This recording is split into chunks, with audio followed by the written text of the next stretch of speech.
parang yung babae, think of it na siya yung mayordomo ng buhay mo. Parang siya yung main assistant mo. Na mapapatakbo niya yung bahay mo, yung kitchen mo, yung lahat na kailangan mo sa mundo, mapapatakbo niya. Mako-coordinate niya yung driver mo, mako-coordinate yung maid mo, mako-coordinate niya yung staff mo. Parang ganun parang all-in-one siya, coordinator.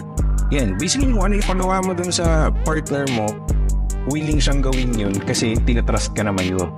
Na pag ginawa niya to, both kayong mare-reward. Yes. So ang ending, nadahingi pa siya ng more na ipapagawa mo. Kasi every time may pinapagawa ako at nagagawa niya, ang ganda na nangyayari. Yes, so better life, travel, ganito, secure ka sa finances, nararamdaman niya yun, na-experience niya yun. So every time may ipapagawa sa kanya, mare-reward kami pareho, so she's gonna ask for more. Pang task